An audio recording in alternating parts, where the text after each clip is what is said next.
I saw this post recently that actually inspired this video.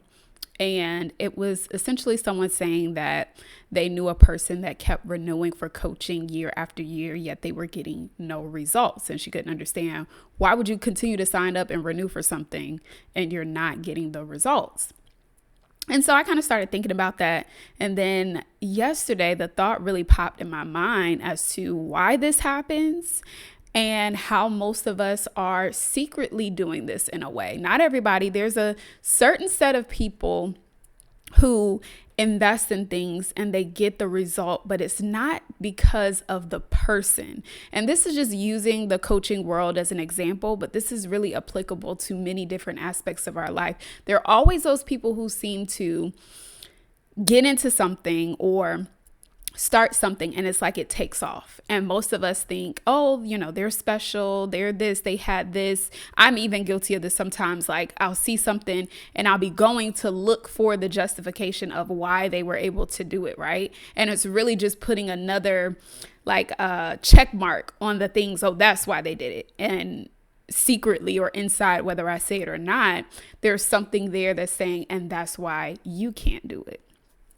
Same thing with this repeat coaching idea. So my thought process was this: it's easier for people to sign up and enroll in someone else's vision when they're too afraid to do the thing themselves. I would be willing to bet there's some kind of chemistry or neuroscience thing behind this, that there is some dopamine effect to be in a space, to be getting inspired, to see a person doing a thing that you want to do. And because you feel like you have this proximity, or you're learning their methods, or you may be even getting some wins here and there, it feels like you're accomplishing more than what you actually are.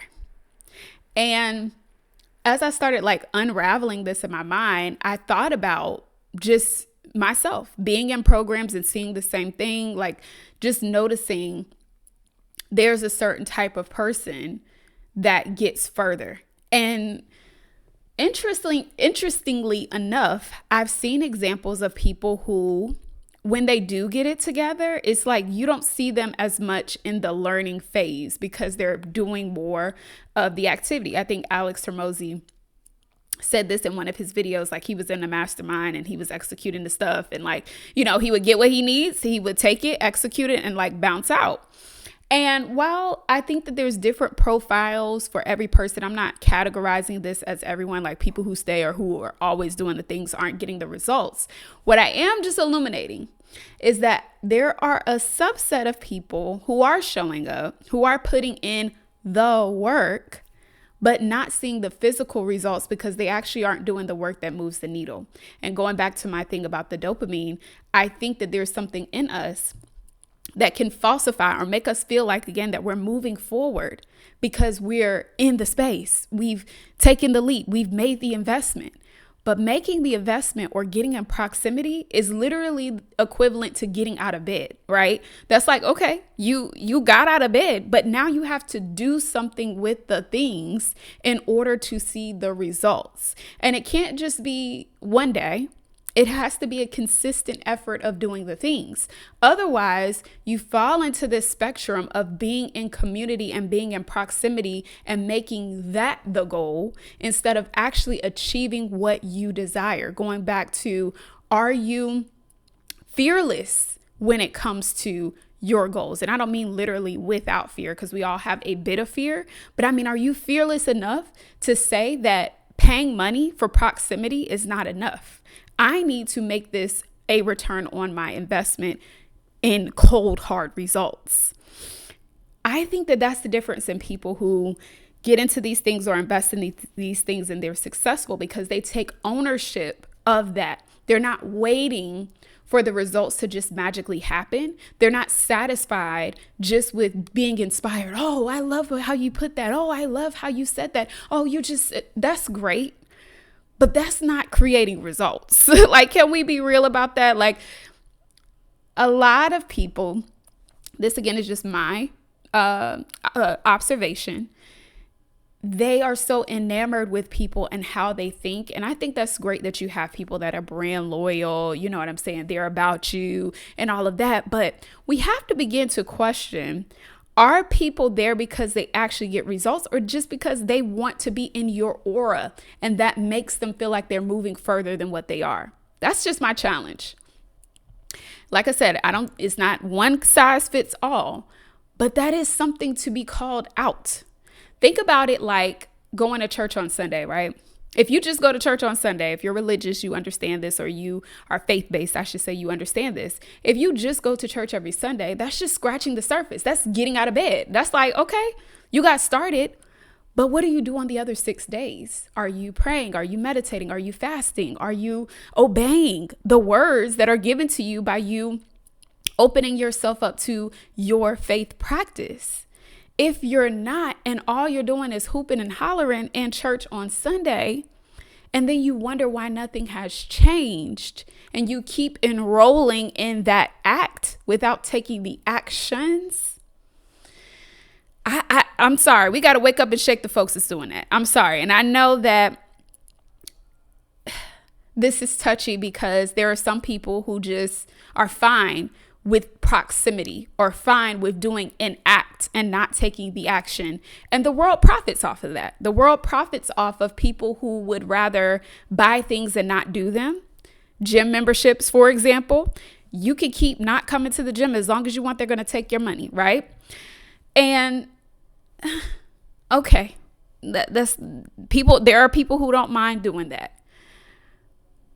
But what about calling up folks to the carpet to actually do the things that they say they're going to do? So here's my little radical idea.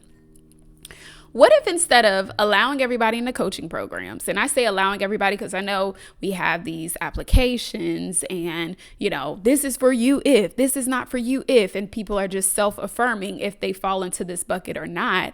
But what if there was a level of proof that you had to provide that you were at a certain level, that you have done certain things, you have gotten certain results? Again, not just, yeah, that's me, but providing the receipts.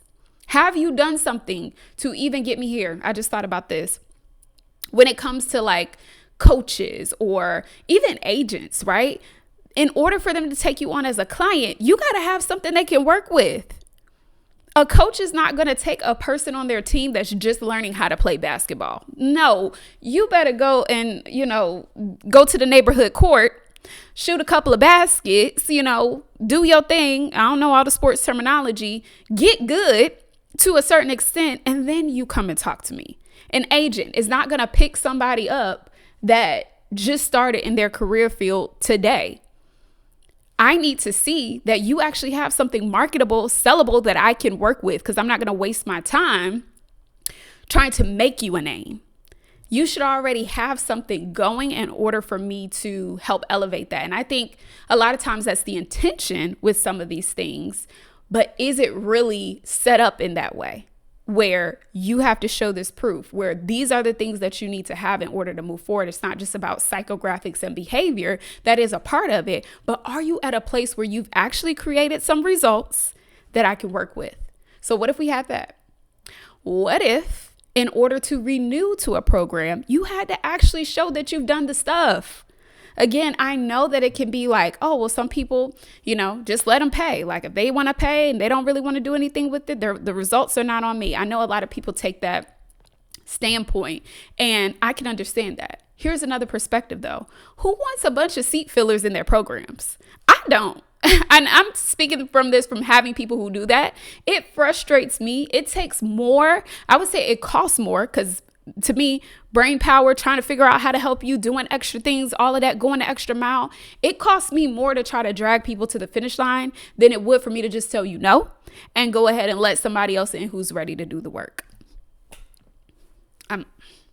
We just need to call it like we see it. So what if that was a prerequisite? If in 6 months you have not completed these things, I don't want you to renew, because at the end of the day, we all know that this business of transformational work or whatever the case may be, I know this could even be applied to moving into getting contracts and things like that as well. But I just feel so passionate about this topic. So we're a little off the rails today. But anyway, it's all about results. So what if we got a little bit more discerning about even who we allow to renew in the programs? Like, look, you're not getting it. So we're not going to be able to continue to do this in this way. Maybe there's another option. Maybe there's something else that's a better fit for that person. And I just think this would drive exclusivity, but also boost results. I know everyone shows their best testimonials, right? And if you're a person that works with, 1,000 people over the year, of course, you're going to have 10 to 20 successful case studies that you can, post and everybody gets excited about. But what about the other 920? You know what I'm saying? Like, we can get more there. And that was just a rough example. But just thinking about that, being inside of programs, being inside of this business, we all know there are people who don't always get the result. And it has nothing to do all the time with the curriculum, the person, all that. It's being very clear on what type of person this is for. So anyway, let me get out of my industry. I was getting too far into it. But the main point that I'm saying is if we had that, it would put more on the person to create the results that they desire. I feel like it's kind of been flipped where it's like you get this coach or you get this program, they're supposed to be your savior. No. The people who really, I've examined them, the people who really do well in programs or hiring mentors is because they have engineered how they're going to get the result in their mind. They already have baselines. They already have numbers. They already know where their gaps are. That is why they already have success. So working with someone is like adding gasoline to a fire that's already burning instead of coming here trying to get a fire started. That group of people, that's fine. Those people still need support, but that might be books. That might be YouTube. That might be other platforms instead of being in these programs and masterminds and all these different things. So I like to submit that. What if we got a little bit more discerning? What if we had to show proof? What if you couldn't just show up to calls and be listening in the background? You actually had to prove and show what you have done since said call in order to move things forward. And then you're able to move forward. I just think that would change a lot of people's experiences. That would keep people from being burned. Because here's the thing too. If a person feels like this is their last ditch effort, it's like nobody's a magician. You know what I'm saying? So if this is your last ditch effort, you're trying to figure it out, you're stressed the whole time. Here's an example. I actually had this conversation with a lead not too long ago. And I told the person verbatim, like, if this is going to stress you out, we can't do it because I already know what that means for me. If you're stressed out, if you're trying to create a result tomorrow because you needed it yesterday, then you're going to come to me on day one and expect me to work a miracle. I'm not doing that. Been there, done that, wrote the book, not doing it again. So that would help people even be able to say, you know what, well, maybe I do need to take. Like I stopped being upset when people said, well, I'm just going to go ahead and try it on my own. Go ahead. Go ahead. I would much rather, I know people are like, oh, you need to invest. You need to da-da-da. I would much rather you not invest and you try to do it on your own. And whatever happens there is between you and God. That's on you. Rather than you come to me, I know that you're not as good of a fit as you could be. Now I'm stressing out trying to do all this extra stuff. You feel away because then I'm in it, right? I'd rather be totally out of it. Last year, I probably could have made a whole lot more money than I did if I would have told some people yes instead of telling them no, because I could see it from a mile away. And I just said, I had to tell a lot of people no last year. And it was for my sanity. And I was willing to understand that there was opportunities that were better aligned ahead rather than me just taking the next person who think they wanted to say yes or wanted to say yes. And it just wasn't, it's just not a good fit. So on both ends, that would help all of us be able to make better decisions, all of us to have less headaches around dealing and working together and boost results and bring coaching to what it's supposed to be, to elevate what you already have, not to be a savior. one last point that I'll say on this: why do people do this? Why do people sign themselves up to do this? And one thing that I want to call out, whether you're in business or maybe you're in your career right now, I think a lot of times we can use our careers or our business as ways to get acceptance or feel something that's lacking within us, right? It's like, oh, if you say I'm great, if you're giving me these compliments, and I'm saying it because I've been here. It's like, if you feel like you're saving a person, they are just all gung-ho and they're so excited. You're seeing the transformation happen, and it's making you feel something that you hadn't felt in the past. So you sign up for that again. When in actuality, this is why working on yourself is so important, because then you get to a space where you don't need to do that. I'm fine. Like, I can work with the people that I'm called to work with without signing myself up to do hard things or to feel like someone's savior, so that I'm able to move forward, so that I can, get something out of that, some feeling that I didn't have. That's the thing that we want to address. And I think in the same token, if you're investing in things and you're not seeing the fullness of the results, it's not the person, it's not the program, it's not the worksheets, it's not the whatever it is. Even if for some reason that isn't the right program for you, it still all goes back to you because you made the decision to move forward. So what caught you up? I talked to a lot of people, and one person in particular, I remember, spent all this money and no further in business. And that raised the question for me. Like, if you've already spent, several thousands of dollars at this point, I don't know how you're not further along. Because either one, you should be getting something out of it that's moving you forward, or two, you should be discerning enough not to get caught up in certain things that actually aren't aligned to the gap that you have. That's not that person's fault. That all goes back to the individual. So, using this example and this long-winded story, well, I'm not going to say that. It was a good story. It's just, the main point is making better decisions, but also getting honest with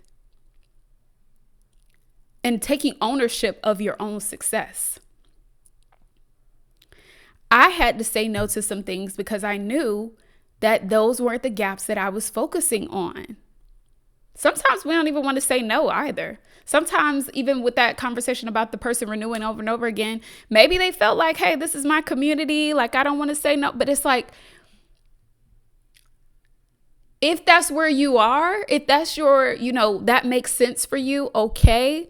But if you're not where you want to be, you have to start reevaluating your choices and decisions. Are you making choices and decisions aligned with where you want to be or where you feel comfortable being? Hard choices, hard decisions. But that's what I believe will help to shift your actual results. Because those people who, again, they just seem to dip in and get the things and they're off the rails, I'm telling you, it's really not because of what the person is teaching or who they are. It's really not. Because if that's the case, everybody would win. But why is it only that certain people do to a certain extent? It's because of who they are, not about who the person teaching them is, not about the tactics or strategies. A person who knows what they need and knows what their gaps are, they'll get a return out of any investment. That's the type of person that you want to be. Who's the type of person that can get a return out of any investment? It doesn't even matter if it's a course. I have people saying, oh, well, I can't do courses. Oh, well, I can't do group programs. It just doesn't work for me. And And I used to start to believe that, like, oh, well, maybe, higher level people don't do courses. Maybe higher level people don't do group programs. Then I started to see some people who are very successful. I mean, why, like top of the market say, yeah, and I bought this course. And I'm like, oh, okay. Because a person who knows how to get an ROI could get it from a brochure. Like, they gonna get it. Whatever way it's delivered, they're gonna get it. They don't have questions, concerns, or problems about the format and all the things, if they want it, if they know it's going to solve a problem, they're going to do what they need to do to get the ROI. That's the type of person that I challenge us all to become in 2026. Stop renewing and stuff. Stop buying stuff that you're not going to actually implement and use. I don't know. They may want your money. They may not care, but I'm telling you, don't do it. Don't do it. And if you invest in something, also invest your commitment to see it through. And this is not just about coaching programs. This is not just about mentors. Anything in business, anything in life. If you're going to commit to seeing it through. And that's that. All right. That's all I got for y'all today. My main challenge to you is that commit, fully commit. Stop letting these things, even down to the gym membership, stop just letting them renew, and you're not doing anything with it. Work it or don't do it. It's either yes or no. It's no judgment. You having the gym membership but not going to the gym is pointless. Just cancel the membership until you're ready to actually commit. You know what I'm saying? Having the membership, this goes back to like the church thing or even investing in having the membership is getting out of bed. The discipline that you do for all the other days is what's actually going to create the result. Those are the things that people don't see. Those are the moments where it's just you and your commitment. What are you going to do? Commit. And I'll see you on the next one.